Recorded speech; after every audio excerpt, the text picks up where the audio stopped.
If you're watching this video and you haven't watched the first two videos in this series, you might be a little bit confused when we start talking about the risk factors. That's what this entire video is about, is the risk factors for cardiovascular disease.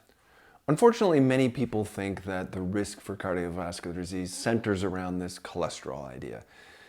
What we're going to talk about in this video is the actual risk factors for cardiovascular disease. And some of them may seem a little weird to you if you haven't watched the first two videos in this series, where we talk about how widespread cardiovascular disease is, the early warning signs of cardiovascular disease, and the real story behind what causes cardiovascular disease, which is damage to the vascular endothelial cells. I go into quite a bit of depth in the first two videos talking about what vascular endothelial cells are and how they function, right? Now those videos are only about 10 minutes long, so it shouldn't take you that much time to get caught up. But in this video, we're going to start tackling what are the actual risk factors for cardiovascular disease. And I really encourage people to watch this because a lot of things that are actual risk factors, a lot of people don't realize, and it's really important to understand. So when we cover risk factors for the cardiovascular disease, a lot of them are really going to be surprising to a lot of people. So we're going to get started in the gut. Now, we're not going to go through all of this, but suffice it to say that the gut microbiome seems to play a very large role in cardiovascular disease. Your gut microbiome, home to over 100 trillion bacteria and other microbes, plays a crucial role in heart health. Some gut bacteria help prevent cardiovascular disease, while others actually increase inflammation and risk of cardiovascular disease. So this video is just covering the basics, so we'll just leave it at that. But you do need to understand that certain foods foster a healthy gut microbiome and certain foods don't. And these little critters greatly influence cardiovascular disease regardless of your cholesterol levels. So now let's move on to sex hormones. Low levels of testosterone in men can contribute to increased visceral fat, insulin resistance, and endothelial dysfunction, all of which promote atherosclerosis. Similarly, estrogen in women has protective effects, including reducing inflammation and mediating vascular elasticity. So sex hormones affect cardiovascular risk, regardless of your cholesterol levels. Now, thyroid function can affect cardiovascular risk. Thyroid hormones regulate metabolism, they influence heart rhythm, they impact blood pressure. Hypothyroidism can increase vascular resistance, leading to higher diastolic hypertension, while hyperthyroidism can raise heart rate and increase cardiac output. Normal thyroid function helps with cholesterol clearance in the liver, it increases nitric oxide synthesis, and it increases mitochondrial function in the heart. It also promotes angiogenesis, which we covered in the first video of this series. So again, thyroid function can affect cardiovascular risk regardless of your cholesterol levels. Now moving on to brain function, this is really important for cardiovascular health. If you suffer a traumatic brain injury, which could include a concussion or a stroke, you likely get an immediate change in the gut microbiome. Your control of your heart rhythm can go off, and you can get increased inflammation throughout the body. Traumatic brain injury significantly increases your risk of cardiovascular disease, regardless of your cholesterol levels. This is why so many people misunderstand cardiovascular disease. Patients often tell me, I'm fine, my cholesterol level's normal. But cardiovascular disease is so much bigger than that, right? So let's keep going. According to this paper, sleep is one of the most impactful behavioral factors influencing atherosclerosis. Lack of sleep messes with your hormones, it increases inflammation, it messes with your immune system, it increases oxidative stress, and lo and behold, just like we talked about throughout this video series, it causes endothelial dysfunction, all of which increases atherosclerosis. Which is how it's safe to say that sleep affects your cardiovascular risk regardless of your cholesterol levels. Moving on to chronic stress, we probably don't need to spend a lot of time on this, but chronic stress causes endothelial cell injury.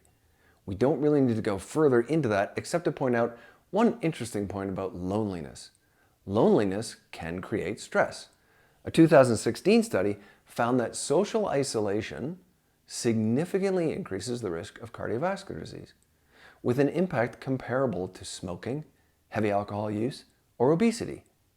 Now, with that being said, we can now say stress can affect your cardiovascular risk regardless of your cholesterol levels. Diabetes. We're not going to spend a lot of time on this, not because it's not important. In fact, of all these risk factors, it is by far the most important. We really only need to look at one study here, published in the Journal of the American Medical Association. They followed more than 28,000 women for 21 years and found if a woman was diagnosed with type 2 diabetes, her risk of heart attack or stroke went up over 10-fold compared to women who were not diagnosed with diabetes. Where did genetics fit in? Way down here. Where did high cholesterol fit in? Even lower. This is what frustrates me when I order blood work on someone and they have insulin resistance or type 2 diabetes and they didn't know about it, and I give them the information and they respond with, "Oh, okay, but how's my cholesterol?" I mean, really? The focus shouldn't be on that for that person because diabetes affects cardiovascular risk way more than cholesterol levels. Okay, so now moving on to autoimmunity. Autoimmunity means your body is attacking itself, which obviously is going to increase inflammation. And you can see in this paper that the result of all this is damage to the vascular endothelium. These risks are not trivial. This 2024 paper found that autoimmune diseases significantly increase cardiovascular risk. Lupus increases your risk of cardiovascular disease by 182%. Ankylosing spondylitis, 97%. Systemic sclerosis, 259% increase in cardiovascular risk. And rheumatoid arthritis by 83%. So these results are not trivial. In fact, autoimmune conditions can significantly increase your risk of cardiovascular disease regardless of your cholesterol levels. If you want to look at genetics, which a lot of people want to focus on, yes, it certainly plays a role.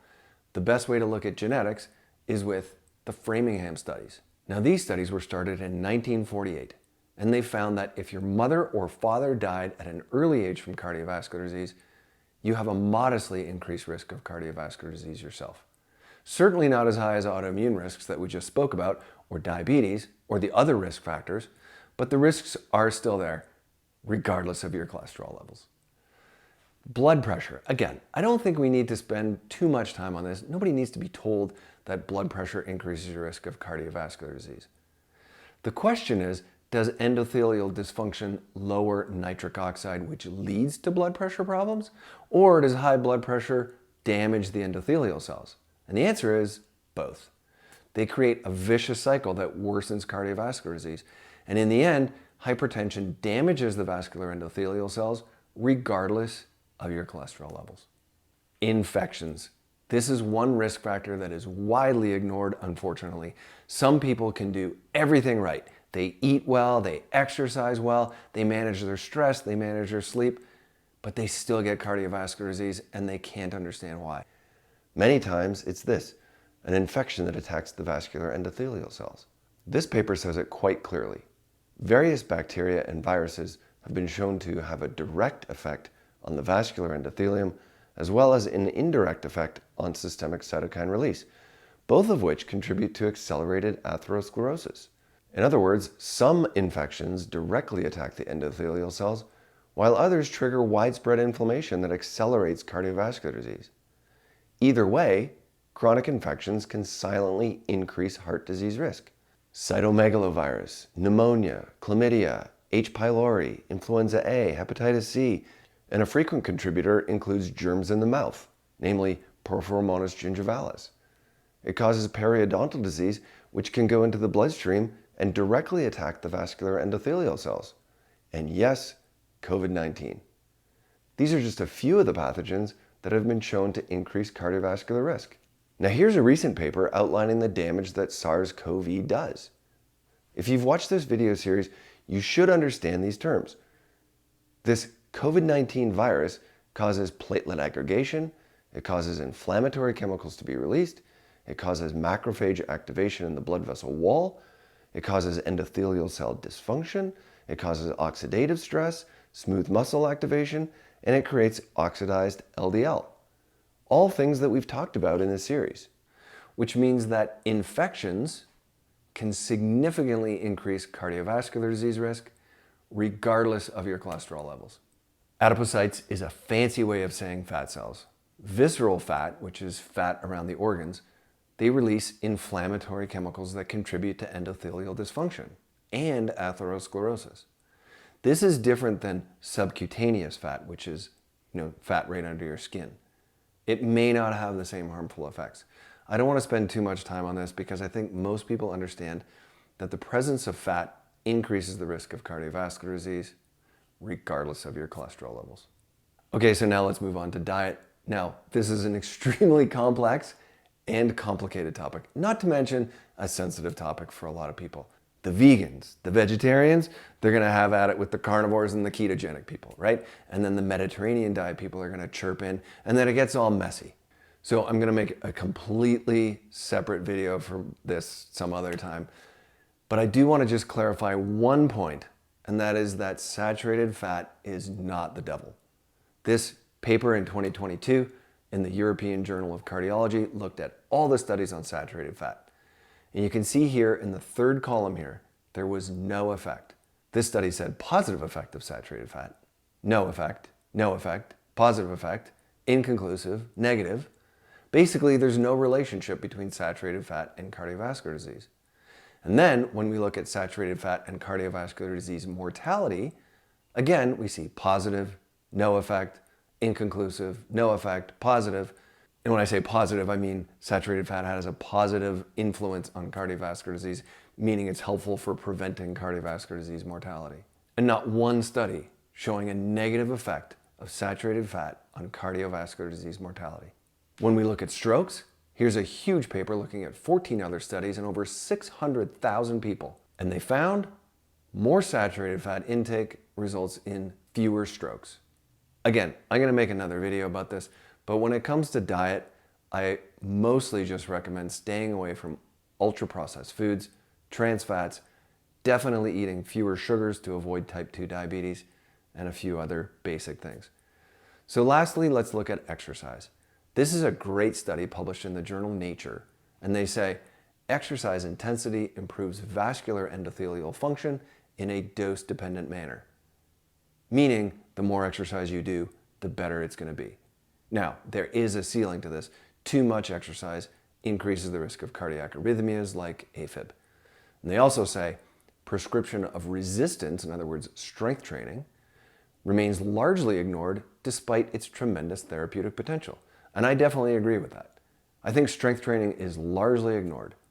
And lastly, they say regular exercise can promote a healthy gut microbiota while protecting the permeability and function of the gut barrier, which is crazy that they say that because coincidentally, that's where we started this whole topic today.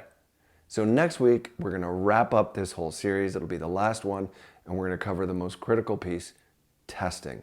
Knowing what the right tests are can mean the difference between catching cardiovascular disease early or missing it completely. And unfortunately, most doctors still use outdated methods. So you won't want to miss next week's video. Thanks.